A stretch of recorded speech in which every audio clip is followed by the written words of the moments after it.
All right, guys, the watch list for Wednesday. Man, I hope my internet's fixed. I'll tell you, when you're a day trader, if you just have, intermittent cutouts on your internet, if it just cuts out for a couple seconds and you're trying to run a chat room and you're trying to trade and everything, you cannot lose internet for a couple seconds here and there. And so most people, while it might delay your Amazon purchase, you wouldn't even notice if you just lost your connection for a couple seconds. On a day trader, it's almost life and death. So I've had 2 days worth. I've had Comcast come out 2 days in a row, and I'm still skeptical, but we'll see if it's fixed. Anyway, showing you the SPY real quick, breaking to the upside here out of a range, so we're still really strong. And let's start with the list for Wednesday. NCTY had a huge move here from 2 to almost 460. 2 days lower. It's time to start watching that for a push back up. Just goes on watch. We'll see what happens. EFUT. Crazy low floater. Well, now we're 3 days lower. Time to start watching that one for a move back up. A lot of these could give possibly nice intraday setups. MCUR, same thing. Volume spike. Couple days lower down to the 8-day and the 20-day. On watch for a move back up. Again, only with a proper intraday setup. OPXA. These are all, you notice my theme. Recent high relative volume. A few days lower. These are great stocks to watch for a nice move. When you're looking for a day trade. Same thing. VLTC, same exact thing. AVXL gapped up.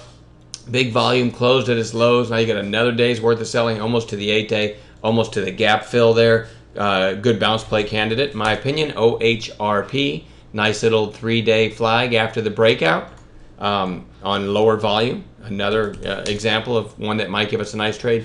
GOGO, GOGO, just kind of flagging here right at the 200-day, so that might cause some trouble, the 200-day. But this one looks good if it gets up over this range. That's GOGO.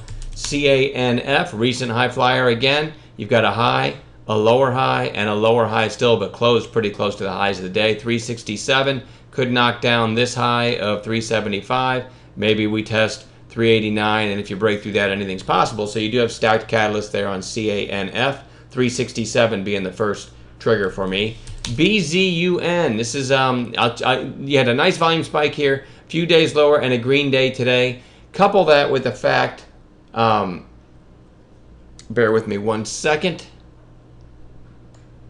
Okay, real quick, just wanted to show you this ATVI. Just a stupid move. I don't know how else to put it. From 3 to 21, closed at 19.20. So all I did was just look up ATV on FinViz and see that it's in services, catalog, and mail order China, and looked at a couple other stocks in that space for potential sympathy plays. And BZUN, way lower float and than ATV, and really looks pretty good here. It had a really nice move from 6 to almost 10, 2 days lower in a green day. So I like that as a sympathy play. And another one that showed up was LITB and kind of pushed up a little bit today. I like BZUN a little better, but both of those go on watch as a sympathy to the ATV monster move today.